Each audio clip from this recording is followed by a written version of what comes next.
30조 원짜리 중국 시설 48시간 만에 완전 파괴 명령. 2024년 겨울 카자흐스탄 전국 1200만 명의 생활이 한순간에 정지됐습니다. 여러분은 이런 위기에서 어떤 선택을 하시겠습니까? 한밤중에 울린 긴급 전화 한 통이 모든 것을 바꿨어요. 대통령 집무실에선 연일 비상회의가 이어졌고 차가운 새벽 공기 속에서 한 명의 차관이 침대에서 벌떡 일어났습니다. 저는 아이다르 나자르바예프입니다. 카자흐스탄 경제개발부 차관으로 20년간 일하며 2024년 12월 16일 그 충격적인 아침을 평생 잊지 못할 거예요. 국가 독립일이라는 특별한 날. 새벽 6시 딜라라 아빌로바 IT 전문가의 다급한 목소리가 저를 잠에서 깨웠죠. 구독은 진실을, 좋아요는 감동을, 댓글은 여러분의 목소리를 세상에 알립니다. 이 이야기가 충격적이고 진실을 알고 싶으시다면 지금 바로 구독 버튼을 눌러주세요. 차관님, 전국이 멈췄습니다. 은행, 병원, 교통. 모든 디지털 시스템이 완전히 마비됐어요. 딜라라의 목소리는 공포로 떨리고 있었습니다. 30년 IT 경력의 그녀가 이렇게 당황하는 걸 처음 봤어요. 이 한마디가 국가 전체를 공포에 몰아넣었습니다. 믿을 수 없었어요. 30조 원짜리 최첨단 중국 시스템이 한순간에 먹통이 되다니. 5년 전 중국이 자랑하며 설치했던 세계 최고 수준의 통합 디지털 인프라였거든요. 저는 침대에서 벌떡 일어나며 생각했습니다. 이건 단순한 기술 오류가 아니다. 제가 만약 그 순간에 있었다면 정말 무서웠을 거예요. 무언가 심상치 않은 일이 벌어지고 있다는 직감이 들었거든요. 30분 후 비상대책본부에 도착했을 때 상황은 제가 상상한 것보다 훨씬 심각했습니다. 아스타나 중앙지휘소에는 이미 각 부처 장관들과 고위 공무원들이 모여 있었어요. 모두의 얼굴이 창백했습니다. 전국 97개 병원에서 수술 중이던 환자 312명이 위험에 처했고 알마티와 아스타나, 심켄트 3개 주요 공항이 완전 마비돼서 항공기 20여 대가 착륙을 못하고 공중에서 연료가 떨어져가고 있었어요. 전국 540개 은행 지점에 ATM 시스템이 멈춰서 현금 인출이 불가능했고 신용카드 결제도 안 됐습니다. 보고가 쏟아져 들어올 때마다 저는 가슴이 답답해졌어요. 특히 겨울철 영하 20도의 혹독한 추위 속에서 난방 시스템까지 멈춰버리자 시민들의 생명이 위험해지기 시작했습니다. 전국 200만 가구의 난방이 중단됐어요. 딜라라가 급히 달려와서 보고했습니다. 차관님, 통신 시스템도 단계적으로 마비되고 있어요. 이미 남부 지역 6개 주의 인터넷이 끊어졌습니다. 정말 절망적인 상황이었어요. 즉시 중국 기술 지원팀의 리웨이 단장에게 연락했습니다.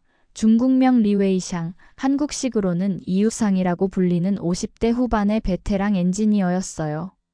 5년간 카자흐스탄의 디지털 혁신을 이끌어왔다고 자부하는 인물이었죠. 화상통화로 나타난 그의 표정은 의외로 침착했어요. 마치 이런 일이 일어날 걸 예상하고 있었던 것처럼 말이에요. 그는 24시간 내로 복구하겠다고 했지만 동시에 전혀 예상치 못한 충격적인 제안을 꺼냈습니다.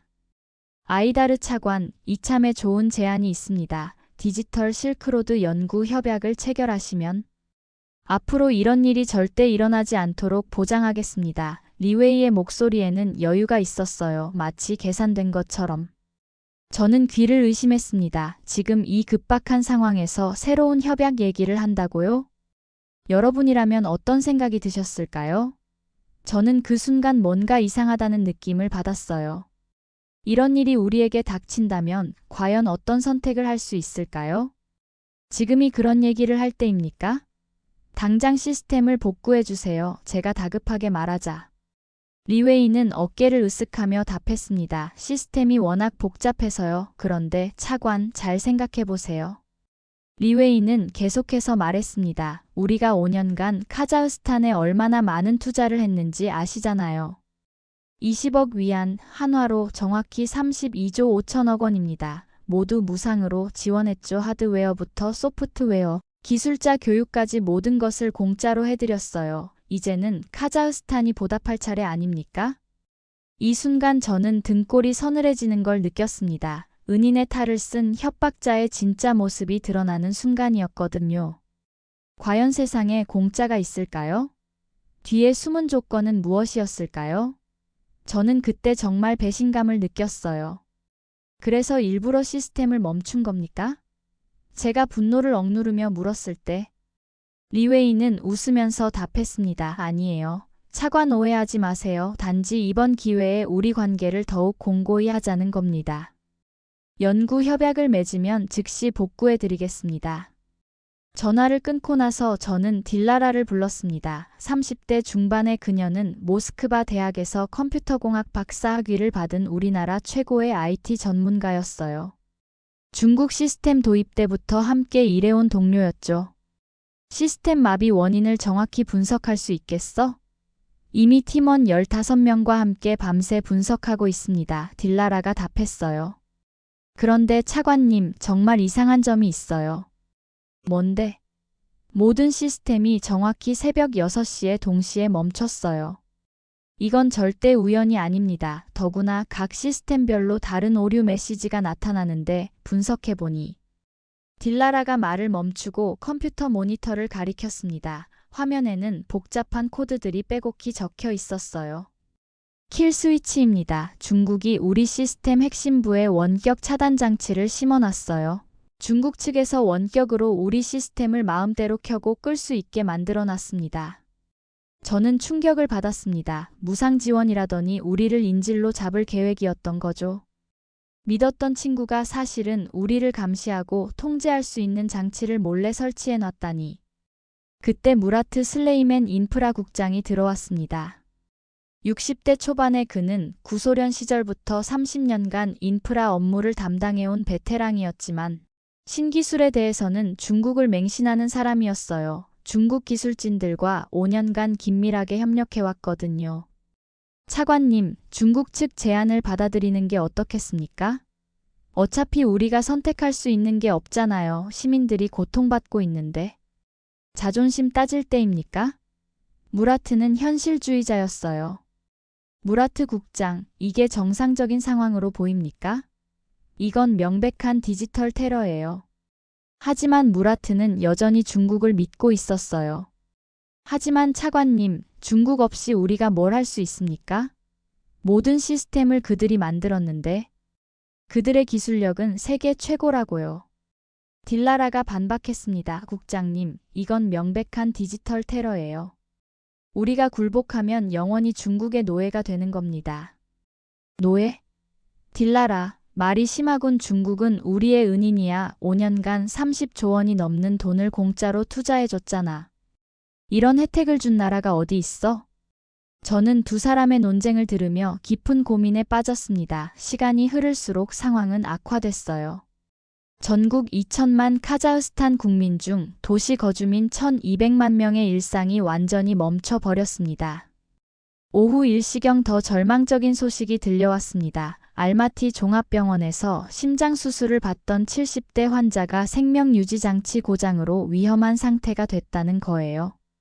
전국적으로 이런 위급 환자가 50여 명이나 됐습니다. 겨울 추위 속에서 난방 시스템마저 멈춰버리자 아스타나 북부 지역 어린이들과 노인들이 체온 저하로 병원에 실려오기 시작했어요. 정말 생명을 담보로 한 협박이었습니다. 오후 3시 카시모프 대통령이 직접 저를 불렀습니다. 대통령 집무실 분위기는 얼어붙어 있었어요. 아이다르, 상황이 어떻게 되고 있나? 중국이 의도적으로 시스템을 멈춘 것으로 보입니다. 각하, 그들이 원하는 게 뭔가? 디지털 실크로드 연구 협약입니다. 내용을 검토해보니 저는 협약서를 펼쳤습니다. 리웨이가 보내온 50페이지짜리 계약서였어요. 읽으면 읽을수록 얼굴이 굳어졌습니다. 그 내용은 정말 충격적이었어요. 제1조에서 향후 50년간 카자흐스탄의 모든 디지털 인프라 운영권을 중국에 위임한다는 것부터 시작해서 15조에서는 카자흐스탄의 모든 공공 데이터를 중국과 공동 관리한다고 되어 있었습니다. 특히 32조에서는 실크로드 관련 역사 교육을 중국의 가이드라인에 따라 실시한다고 명시되어 있었어요. 사실상 디지털 식민지 계약이었습니다. 대통령의 얼굴이 창백해졌습니다. 이건 이건 사실상 주권 포기 문서군. 그렇습니다. 카카. 그때 리웨이에게서 다시 전화가 왔습니다. 이번에는 더욱 노골적이었어요. 아이다르 차관, 시간이 얼마 남지 않았습니다. 날씨가 춥던데. 카자흐스탄 국민들이 얼어 죽기 전에 현명한 결정을 하시죠. 그의 목소리에는 조롱이 섞여 있었습니다. 만약 거절한다면? 그럼 카자흐스탄은 석기 시대로 돌아가게 될 겁니다. 우리가 구축한 시스템 없이는 아무것도 할 수 없을 테니까요. 그리고 리웨이가 잠시 멈췄다가 말했습니다. 국제중재재판소에 제소하겠습니다. 카자흐스탄이 일방적으로 기술 지원 계약을 위반했다고 말이죠. 30조 원의 손해배상과 함께 이자까지 합치면 대략 50조 원 정도가 될 것 같네요. 전화를 끊고 저는 창밖을 바라봤습니다. 마비된 도시는 마치 죽은 것처럼 고요했어요. 평소 같으면 불빛으로 가득했을 아스타나 시내가 어둠에 잠겨 있었습니다. 과연 우리에게 선택의 여지가 있을까요? 중국의 디지털 노예가 되느냐? 아니면 모든 것을 포기하고 원시 시대로 돌아가느냐? 진짜 도움, 여러분은 어디에서 찾으시겠습니까? 그런데 그때 딜라라가 뭔가를 발견한 듯 소리쳤습니다. 차관님, 이것 좀 보세요.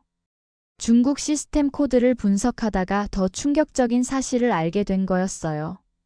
딜라라가 발견한 것은 단순한 킬 스위치가 아니었습니다. 중국이 우리 시스템 곳곳에 숨겨놓은 수십 개의 비밀 통로, 백도어였어요. 각각 다른 이름으로 위장되어 있었지만 모두 하나의 목적을 위해 만들어진 것들이었습니다. 차관님, 이게 뭔지 아시겠어요? 딜라라가 떨리는 목소리로 화면을 가리켰습니다. 지난 5년간 카자흐스탄의 모든 데이터가 베이징 소재 중국 인민의 방군 정보부 서버로 실시간 전송되고 있었어요. 저는 그 순간 의자에 주저앉을 뻔했습니다. 국민 개인정보 2천만 건, 의료기록, 금융거래 데이터, 정부 기밀 문서, 심지어 군사정보까지 카자흐스탄의 모든 것이 중국으로 보고되고 있었던 거예요. 하루에만 테라바이트 단위의 정보가 빠져나가고 있었습니다. 얼마나 많은 정보가 유출됐는지 계산할 수 있어? 제가 물었을 때 딜라라는 더욱 충격적인 숫자를 말했습니다. 대략 페타바이트 단위입니다. 개인정보만 해도 2천만 명분, 의료기록 800만 건, 금융거래 내역 3억 건. 심지어 우리 군의 방위산업 기밀까지 모조리 빠져나갔어요. 저는 그때 다리에 힘이 풀렸습니다. 우리가 은인이라고 믿었던 그들이 사실은 모든 것을 훔쳐가고 있었다니. 이건 단순한 경제적 침입이 아니라 국가 안보를 위협하는 심각한 스파이 행위였어요. 더 충격적인 것은 그 다음에 발견한 인구 분석 프로그램이었습니다. 카자흐스탄 인구 분류 및 통제 시스템이라는 이름의 이 프로그램은 중국이 우리 국민 한 명 한 명을 세밀하게 분석하고 있었다는 증거였습니다. 딜라라가 파일을 열어보니 정말 소름 끼치는 내용들이 나왔어요. 우리 국민들을 친중 성향, 반중 성향, 중립, 미분류로 나누고 각자의 직업, 소득 수준, 가족 관계, SNS 활동 패턴까지 상세히 분석해 놨더라고요. 심지어 장래 영향력까지 예측하고 있었습니다. 정치인, 경제인, 학자, 언론인, 시민운동가들을 위험도별로 분류해서 감시 대상 명단을 만들어 놨어요. 제 이름도 거기 있었습니다. 아이다르 나자르바예프 마이너스 위험도 높음, 서구 성향, 독립적 사고, 지속적 감시 필요시 압박 방안. 강구 이런 식으로 상세하게 기록되어 있었어요. 저는 그때 소름이 돋았습니다. 그들은 단순히 기술을 지원한 게 아니라 카자흐스탄을 완벽하게 장악하려 했던 거예요. 제가 만약 여러분이라면 이런 배신감을 어떻게 견뎠을까요? 무라트 국장의 정보도 있었어요. 무라트 슬레이맨 마이너스 위험도 낮음, 친중 성향, 기술 의존적, 회유 가능, 추가 회유 불필요 이렇게 적혀 있더라고요. 무라트를 완전히 자기들 편으로 만들어 놨다는 뜻이었습니다. 더 놀라운 건 일반 시민들에 대한 분석이었어요. 대학생 기말리나는 반중 성향, SNS 활발, 영향력 확산 우려, 중요 감시 대상, 사업가 카심 토카예프는 친중 성향, 경제적 협력 가능, 적극 활용 대상 이런 식으로 우리 국민 개개인을 모두 분류해 놨어요. 전국 주요 도시 18곳에서 시민들이 폭동을 일으킬 조짐이 보이기 시작했습니다. 은행에서 돈을 찾을 수 없고 병원은 마비됐고 상점에서는 카드 결제가 안 돼서 물건을 살 수도 없는 상황이었어요. 더 이상 버틸 수 없는 상황이었습니다. 오후 6시쯤 리웨이가 다시 전화를 걸어와서는 더욱 뻔뻔하게 말했습니다. 차관, 우리가 무상으로 시스템을 구축해 준 것 자체가 곧 카자흐스탄의 동해 아닙니까? 이제 카자흐스탄은 우리에게 빚을 진 거예요. 어떤 빚 말입니까? 기술 지원에 대한 보답이죠. 연구 협약에 서명하시면 모든 게 해결됩니다. 거절하시면. 글쎄요, 우리가 투자한 30조 원을 다른 방법으로 회수해야겠죠. 다른 방법이라니요? 국제중재재판소에 제소하겠습니다. 카자흐스탄이 기술 지원 계약을 일방적으로 파기했다고 말이죠. 5년간의 이자와 손해배상을 합치면 대략 50조 원. 카자흐스탄 정부 예산의 3년치에 해당하는 금액이 될 겁니다. 전화가 끊긴 후 대책본부는 절망적인 분위기에 휩싸였어요. 그때 딜라라가 조심스럽게 제안했습니다. 차관님, 다른 나라의 도움을 받는 건 어떨까요? 다른 나라? 중국 시스템을 완전히 대체할 수 있는 기술을 가진 나라 말이에요. 무라트가 비웃었습니다. 그런 나라가 어디 있어? 미국은 자기들 이익 없으면 움직이지 않고 유럽은 너무 멀어 실질적 도움이 어려워 러시아는 중국과 한편이고 한국은 어떨까요? 딜라라가 조심스럽게 말했습니다. 한국? 무라트가 코웃음을 쳤습니다. 케이팝이나 만드는 나라가 우리를 도울 수 있다고? 그들이 중국보다 나은 기술을 가지고 있다고 생각해? 하지만 딜라라의 설명을 듣고 보니 한국은 우리가 생각했던 것보다 훨씬 대단한 IT 강국이었어요. 삼성전자는 세계 반도체 시장의 21%를 차지하고 있고 LG는 디스플레이 분야에서 세계 1위, SK하이닉스는 메모리 반도체 부문에서 세계 2위를 기록하고 있었습니다. 더구나 한국의 전자정부 시스템은 유엔이 선정한 세계 1위였어요. 인터넷 속도도 세계에서 가장 빠르고 오지통신망 구축도 세계 최초로 완료한 나라였습니다. 게다가 한국은 우리와 역사적 인연이 있잖아요. 딜라라가 말했습니다. 최근 고고학 발굴에서 탄글레칸과 단군의 연관성을 보여주는 유물들이 발견되고 있어요. 5,000년 전 우리 조상들이 한 형제였다는 증거들이 계속 나오고 있다고요. 저는 그 순간 결심했어요. 다른 길을 찾아보자. 중국의 디지털 식민지가 되느니 차라리 새로운 파트너를 찾는 게 나을 것 같았거든요.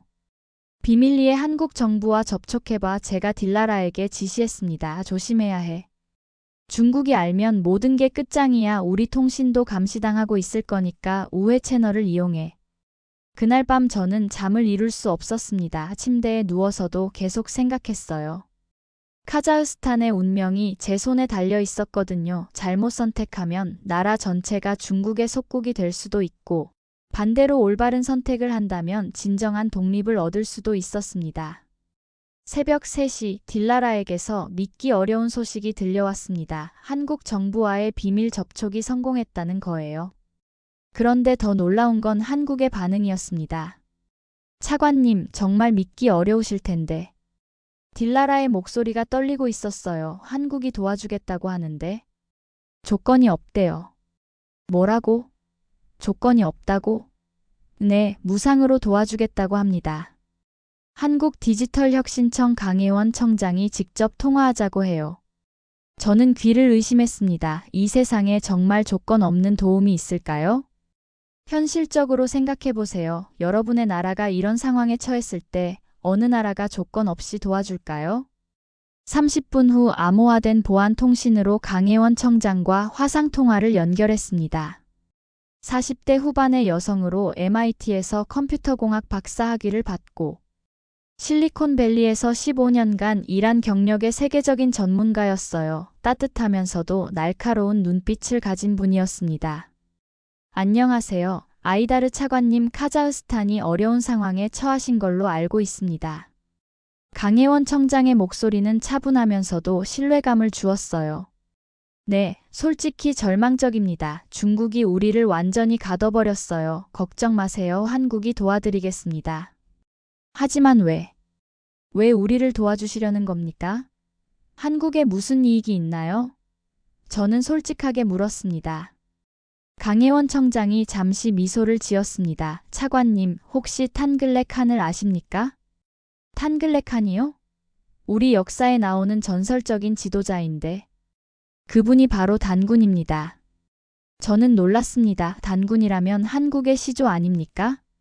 맞습니다. 카자흐스탄에서는 단군 주하라고 하시죠. 최근 고고학 연구에서 5천년 전 우리가 한 형제였다는 증거들이 계속 발견되고 있어요. 그녀는 계속해서 설명했습니다. 하지만 차관님, 역사는 핑계일 뿐입니다. 진짜 이유는 따로 있어요. 뭡니까? 한국도 과거에 도움을 받았기 때문입니다. 6.25 전쟁 때 세계 최빈국이었던 한국을 16개 나라가 도와줬어요. 그때 받은 은혜를 이제 갚을 때가 됐습니다. 이 말을 들었을 때 저는 정말 감동받았습니다. 받은 은혜를 되갚는 선순환의 철학. 여러분도 이런 마음 가져보신 적 있으신가요? 더구나 강혜원 청장이 말을 이었습니다. 한국은 북한의 끊임없는 사이버 공격을 받아온 나라예요. 디지털 위협에 맞서는 경험과 기술이 세계에서 가장 많습니다. 카자흐스탄과 같은 상황을 수없이 겪어봤어요. 정말 일주일 안에 카자흐스탄의 모든 시스템을 교체할 수 있나요? 제가 반신반의하며 물었을 때 강혜원 청장은 자신 있게 답했습니다. 한국은 IMF 외환위기 때 3년 만에 경제를 완전히 회복시켰고 코로나19 팬데믹 때는 일주일 만에 전 국민 마스크 배급 시스템을 구축했습니다. 세월호 참사 때는 사흘 만에 전국 해상 안전 시스템을 재구축했어요. 불가능은 없습니다. 단 조건이 라고 시작하는 말에 저는 긴장했지만 그녀의 다음 말은 완전히 뜻밖이었어요. 조건이 아니라 부탁입니다. 나중에 카자흐스탄이 완전히 자립하게 되면 여러분도 어려움에 처한 다른 나라들을 도와주세요. 받은 도움을 다시 나누는 선순환을 만들어 갑시다. 그게 우리의 유일한 바람입니다. 중국과는 정반대였어요. 중국은 종속을 요구했지만 한국은 독립을 지원한다고 했습니다. 저는 즉시 결정했습니다. 도와주세요. 카자흐스탄을 구해주세요. 알겠습니다. 지금 당장 긴급 지원팀을 파견하겠습니다. 다음 날 새벽 한국 디지털 긴급구조팀 20명이 키르기스스탄 국경을 통해 비밀리에 도착했습니다. 공항이 마비된 상황이라 육로로 들어올 수밖에 없었어요. 팀 리더인 박상진 박사는 KAIST에서 컴퓨터공학 박사 학위를 받고 삼성전자에서 15년간 시스템 반도체 설계를 담당했던 세계적인 전문가였습니다. 놀라웠던 건 그들이 거대한 장비 대신 노트북 가방과 소형 서버 장비만 들고 왔다는 거예요. 장비는 이게 전부입니까? 제가 의아해하며 물었을 때 박상진 박사가 웃으며 답했습니다. 네, 이걸로 충분합니다. 한국의 기술은 클라우드 기반이거든요. 물리적 장비는 최소화하고 소프트웨어와 알고리즘으로 모든 걸 해결합니다. 더구나 기존 하드웨어 인프라는 최대한 재활용할 계획입니다. 그들은 즉시 작업에 들어갔습니다. 박상진 팀은 중국 시스템을 건드리지 않고 완전히 독립된 새로운 시스템을 구축하는 병렬 방식을 채택했어요. 마치 기존 건물 옆에 새 건물을 지은 다음 준비가 완료되면 한 번에 이사하는 것과 같은 개념이었습니다. 우와, 중국이 정말 교묘하게 만들었네요. 한국 팀의 김민수 엔지니어가 중국 코드를 분석하며 감탄했습니다. 모든 시스템에 상호 의존성을 심어놨어요. 하나를 건드리면 도미노처럼 전체가 무너지게 설계되어 있습니다. 하지만 해결 방법이 있죠. 딜라라가 불안해하며 물었습니다. 정말 가능할까요? 전체 국가 시스템을 일주일 만에 교체한다는 게. 걱정 마세요. 박상진 박사가 자신 있게 답했습니다. 한국은 북한의 사이버 공격으로 수차례 전국 시스템이 마비된 경험이 있어요. 2009년 디도스 공격 때는 사흘 만에 전체 시스템을 복구했고 2013년 방송사 해킹 사건 때는 이틀 만에 완전히 새로운 보안 시스템을 구축했습니다. 한국의 재난 대응 기술은 세계 최고 수준이에요. 하지만 중국의 압박은 더욱 거세졌습니다. 오후 3시경 리웨이가 또 전화를 걸어왔어요. 이번에는 시간을 더 단축시키며 위협했습니다. 차관, 내일 정오까지만 기다리겠습니다. 그 이후에는 리웨이의 목소리가 차갑게 변했습니다. 혹시 다른 나라와 접촉하고 있는 건 아니겠죠? 만약 그렇다면 카자흐스탄은 정말로 끝장입니다. 무슨 뜻입니까? 국제사회에 카자흐스탄이 기술 탈취를 시도하고 있다고 고발하겠습니다. 우리가 제공한 기술을 불법 복제해서 제3국에 넘기려 한다고 말이죠. 전화를 끊고 나서 저는 한국팀에게 상황을 알렸습니다. 박상진 박사는 침착했어요. 예상했던 일입니다. 이제부터가 진짜 승부죠. 작업 12시간째 중국이 본격적인 방해 공작을 시작했습니다. 우리 인터넷 연결을 단계적으로 차단하기 시작한 거예요. 남부 지역부터 시작해서 점점 범위를 넓혀가며 인터넷망을 끊어버렸습니다. 차관님, 큰일 났어요. 한 직원이 뛰어들어왔습니다. 중국이 우리 국제 인터넷 연결을 차단하기 시작했어요. 이미 남부 6개 주가 완전히 고립됐습니다. 하지만 박상진 박사는 이미 준비가 되어 있었습니다. 걱정 마세요. 플랜 B를 실행하겠습니다. 플랜 B가 뭐죠? 제가 물었을 때 그는 미소를 지었습니다. 위성 인터넷입니다. 스페이스X의 스타링크와 한국의 아리랑 위성, 그리고 일본의 준텐코 위성을 통해 독립적인 인터넷망을 구축할 거예요. 중국이 아무리 지상 연결을 차단해도 우주에서는 어쩔 수 없죠. 정말로 30분 만에 위성 통신 장비가 설치되고 인터넷이 다시 연결됐어요. 한국팀이 미리 준비해 온 위성 단말기들이 전국 주요 거점에 배치됐습니다. 저는 그때 한국팀의 철저한 준비에 정말 놀랐습니다. 모든 상황을 예상하고 대비책을 마련해 놨더라고요. 중국의 모든 방해 공작에 대해 미리 시나리오를 짜놓고 왔던 거예요. 작업 24시간째 첫 번째 기적이 일어났습니다. 의료 시스템 복구 완료. 김민수 엔지니어가 외쳤습니다. 정말로 전국 97개 병원이 다시 작동하기 시작했어요. 생명 유지 장치가 다시 켜지고 수술실 시스템이 정상화되고 응급실 네트워크가 복구됐습니다. 딜라라가 감격해서 울었어요. 정말 되는군요. 한국 기술이 이렇게 대단한 줄 몰랐어요. 하지만 중국도 가만히 있지 않았습니다. 이번에는 물리적 공격을 시작했어요. 중국과 인접한 신장 지역의 통신 케이블을 절단하고 국경 지역의 전력 공급을 차단했습니다. 차관님, 이번에는 전력망까지 공격하고 있어요. 딜라라가 급히 보고했습니다. 국경 지역 3개 발전소가 원인 불명의 시스템 오류로 가동을 중단했습니다. 박상진 박사가 냉정하게 대응했습니다. 이것도 예상했던 일입니다. 긴급 전력 시스템을 가동하세요. 한국팀은 이미 소형 발전기와 배터리 시스템을 준비해 왔어요. 태양광 패널과 연료전지를 조합한 하이브리드 전력 시스템이었습니다. 30여 시간째 중국의 최후 반격이 시작됐습니다. 해커 부대를 동원해 새로 구축 중인 한국 시스템을 직접 공격해 온 거예요. 대규모 디도스 공격이 들어오고 있습니다. 딜라라가 외쳤습니다. 초당 10테라바이트급 트래픽이 몰려오고 있어요. 하지만 한국팀의 이충호 보안 전문가는 웃으면서 답했습니다. 이 정도는 애교예요. 한국은 매일 북한과 중국의 사이버 공격을 받고 있거든요. 이 정도 공격은 평상시에도 하루에 서너 번씩 막아내고 있습니다. 정말로 모든 공격이 무력화됐습니다. 한국이 개발한 AI 기반 보안 시스템이 실시간으로 공격 패턴을 분석하고 차단했어요. 48시간째 믿을 수 없는 일이 일어났습니다. 차관님, 시스템 전환 90% 완료입니다. 박상진 박사가 보고했습니다.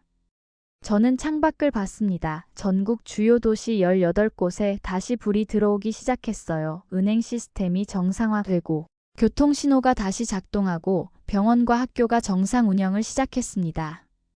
그런데 그때 딜라라가 중국 서버를 해킹해서 더욱 충격적인 문서를 발견했습니다. 프로젝트 디지털 드래곤이라는 극비 파일이었어요. 중국의 거대한 계획이 담겨 있었습니다. 문서를 열어보니 정말 소름 끼치는 내용들이 나왔어요. 단계별 디지털 제국 건설 계획. 첫 번째 단계 무상 인프라 지원을 통한 디지털 의존성 구축. 두 번째 단계 킬 스위치와 백도어를 통한 시스템 통제권 확보. 세 번째 단계 빅데이터 수집을 통한 완전한 인구 통제. 네 번째 단계 교육 시스템 장악을 통한 역사 왜곡 및 문화적 동화. 다섯 번째 단계 최종적으로 중화연방 편입 및 완전한 식민지화. 저는 이 문서를 읽으면서 경악을 금할 수 없었습니다. 이게 바로 디지털 제국주의의 진짜 모습이었어요. 기술을 앞세운 새로운 형태의 식민지배. 특히 충격적인 것은 카자흐스탄의 역사를 단계적으로 재해석하여 중국 문명의 일부로 편입시킨다. 탄글레칸을 비롯한 모든 역사적 영웅들을 중화 문명과 연결시키고 궁극적으로는 카자흐 민족의 정체성을 소거한다는 부분이었습니다. 우리의 역사와 정체성마저 훔치려 했던 거예요.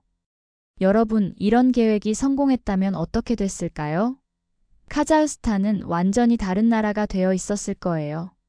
만약 여러분의 나라 역사가 이렇게 바뀐다면 어떤 기분이 드실까요?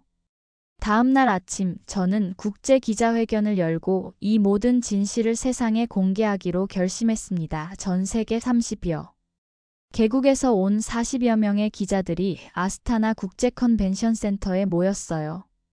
존경하는 국제사회 여러분, 저는 단상에 서서 떨리는 목소리로 시작했습니다. 오늘 저는 전 세계가 알아야 할 충격적인 진실을 공개하고자 합니다. 대형 스크린에 중국의 극비 문서들이 하나씩 나타났습니다. 기자들이 술렁거리기 시작했어요. 중국은 지난 5년간 무상 원조라는 미명 하에 카자흐스탄을 디지털 식민지로 만들려는 치밀한 계획을 실행해 왔습니다. 여기 그 명백한 증거들이 있습니다. CNN의 존 스미스 기자가 손을 들었습니다. 차관님, 중국이 정말로 의도적으로 시스템을 마비시킨 겁니다? 네, 그렇습니다. 킬 스위치라는 장치를 통해 우리를 협박했습니다. 그리고 그런 심각한 상황에서 대한민국이 구원의 손길을 내밀었습니다. BBC의 사라 존슨 기자가 질문했습니다. 한국은 왜 카자흐스탄을 도왔습니까? 정말 아무 대가가 없었나요? 저는 자신 있게 답했습니다. 한국은 단 하나의 부탁만 했습니다. 나중에 카자흐스탄이 자립하게 되면 어려움에 처한 다른 나라들도 도와달라고. 그게 전부였습니다. 기자회견장 200여 명이 순간 숨죽였어요. 중국의 조건부 원조와 한국의 무조건적 도움의 대비가 너무 극명했으니까요. 로이터의 마이클 브라운 기자가 또 질문했습니다. 구체적으로 어떤 도움을 받았습니까? 한국은 48시간 만에 우리의 전체 디지털 시스템을 중국 것보다 3배 빠르고 10배 안전한 시스템으로 교체해줬습니다. 더 중요한 건 모든 기술을 투명하게 공개하고 우리 엔지니어들을 교육시켜서 완전한 기술 자립을 도와줬다는 점입니다. NHK의 다나카 기자가 물었습니다. 한국과 카자흐스탄의 역사적 연관성도 언급하셨는데 저는 단군 주화 유물 사진을 공개했습니다. 최근 카자흐스탄에서 발견된 이 5,000년 전 유물은 탄글레칸과 한국의 단군이 같은 인물이었음을 보여줍니다. 우리는 5,000년 전부터 한 형제였어요. 이 발표는 정말 폭탄과 같았습니다. 역사학계가 발칵 뒤집혔고 전 세계 언론들이 앞다투어 보도했어요. 한편 중국은 즉각 반박 성명을 냈습니다. 카자흐스탄의 주장은 모두 근거 없는 거짓말이다. 우리는 순수한 선의로 기술을 지원했을 뿐이며 소위 해킹 증거라는 것도 조작된 것이다.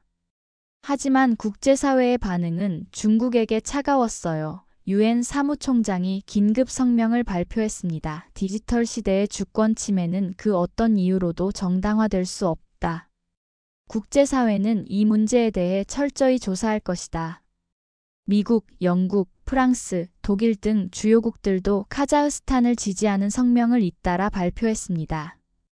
이 이야기가 놀라웠다면 구독과 좋아요로 진실을 널리 알려주세요. 더 많은 사람들이 이런 진실을 알아야 합니다. 일주일 후 카자흐스탄은 완전히 달라져 있었습니다. 한국의 시스템은 중국 것보다 처리 속도가 3배 빠르고 보안성이 10배 높았어요. 더 중요한 건 모든 것이 완전히 투명했다는 점입니다. 박상진 박사가 설명했습니다. 이게 바로 오픈소스의 힘입니다. 모든 코드가 공개되어 있어서 누구나 검증할 수 있어요. 숨겨진 백도어나 킬, 스위치 같은 건 원천적으로 있을 수 없죠. 한국 팀은 단순히 시스템만 구축한 게 아니었어요. 카자흐스탄 엔지니어 150여 명을 3개월간 집중 교육시켜서 완전한 기술 자립을 도와줬습니다. 정말 진정한 기술 이전이었죠. 중국은 절대 이런 걸 가르쳐 주지 않았어요. 딜라라가 말했습니다. 그저 표면적인 사용법만 알려주고 문제가 생기면 자기들에게 의존하라고 했죠. 한국은 정반대예요. 모든 원리를 투명하게 가르쳐 주고 우리가 완전히 독립할 수 있도록 도와줬어요. 무라트도 완전히 변했습니다. 제가 얼마나 어리석었는지. 이제야 깨달았습니다. 진정한 도움이란 상대방을 의존하게 만드는 게 아니라 완전히 독립시켜주는 거였군요.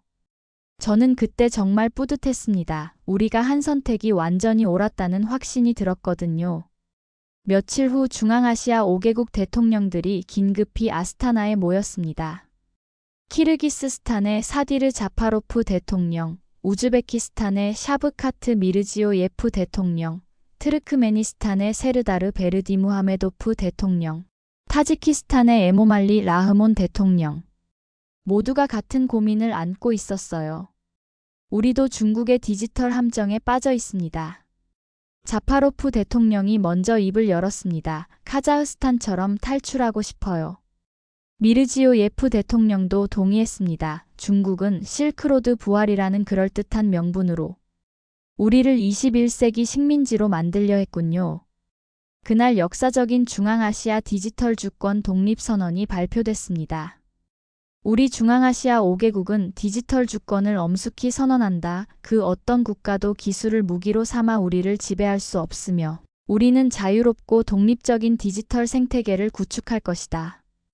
2년 후 카자흐스탄은 기술 수출국이 되어 있었어요. 아스타나에서 열린 제1회 디지털 실크로드 자유 정상회의에는 50여 개국 정상들이 참가했습니다. 카시모프 대통령이 개막사를 했습니다. 1000년 전 실크로드는 독점이 아닌 공유의 길이었습니다. 어느 한 제국이 독점한 길이 아니라 모든 민족이 평등하게 오가며 문물을 나눈 길이었어요. 오늘 우리는 그 정신을 디지털 시대에 되살립니다. 한국의 윤석열 대통령도 화상으로 축사를 보냈어요. 기술은 칼과 같아서 어떻게 쓰느냐에 따라 무기가 되기도 하고 생명을 구하는 도구가 되기도 합니다. 우리는 함께 자유와 평화의 도구를 만들어 갑시다. 폐막식에서 역사적인 아스타나 디지털 자유선언이 발표됐습니다. 우리는 엄숙히 선언한다. 디지털 실크로드는 그 누구의 소유도 아니다. 모든 나라가 평등한 파트너이며 기술은 나눌수록 더욱 풍요로워진다. 우리는 함께 자유롭고 개방적인 디지털 미래를 만들어간다. 선언문 낭독이 끝나자 장내가 기립박수로 가득 찼습니다. 회의를 마치고 밖으로 나오니 아스타나의 밤하늘에 별이 가득했습니다. 저는 그 순간 깊이 생각했어요. 1000년 전 상인들이 바로 이 별들을 보며 실크로드를 걸었겠죠. 그들은 단순히 비단과 향료만 나눈 게 아니라 문화와 지혜, 그리고 꿈을 함께 나눴습니다. 오늘 우리도 그랬어요. 기술만 나눈 게 아니라 자유와 희망, 그리고 더 나은 미래에 대한 꿈을 함께 나눴습니다. 지금까지 카자흐스탄이 디지털 독립을 쟁취한 놀라운 실화를 들려드렸습니다. 어떠셨나요? 무상 지원이라는 달콤한 미끼 뒤에 숨은 디지털 식민주의의 무서운 실체와 진정한 도움이 무엇인지 보여준 대한민국의 아름다운 품격. 이런 선택이 정말 남의 일일까요? 여러분의 나라에도 언젠가 이런 기로에 서는 순간이 올 수 있어요. 그때 진짜 친구와 가짜 친구를 구별하는 법, 여러분은 알고 계신가요? 이 이야기가 우리에게 주는 교훈은 너무나 명확합니다. 기술은 지배와 통제의 도구가 아니라 자유와 해방의 도구가 되어야 한다는 것. 그리고 받은 도움을 다시 나누는 아름다운 선순환이야말로 인류가 함께 발전하는 유일한 길이라는 것입니다. 오늘도 세계 곳곳에서는 디지털 주권을 지키기 위한 조용하지만 치열한 싸움이 계속되고 있습니다. 이 이야기를 통해 더 많은 사람들이 진실을 알고 자유를 선택할 용기를 갖게 되길 간절히 바랍니다. 이 소중한 이야기가 더 많은 사람들에게 전해져야 한다고 생각하신다면 꼭 공유해주세요. 댓글로 여러분의 생각을 남겨주시면 저와 함께 더 큰 진실을 만들어갈 수 있습니다. 구독과 좋아요는 이런 중요한 이야기들이 더 많은 사람에게 전해지는 소중한 힘이 됩니다. 한국의 아름다운 선행을 널리 알리고 진정한 우정과 도움이 무엇인지 함께 나눠주세요. 여러분 한 분의 작은 관심이 모여서 더 자유롭고 평등한 세상을 만드는 큰 힘이 됩니다. 다음에도 더욱 놀라운 진실과 감동의 이야기로 찾아뵙겠습니다. 감사합니다.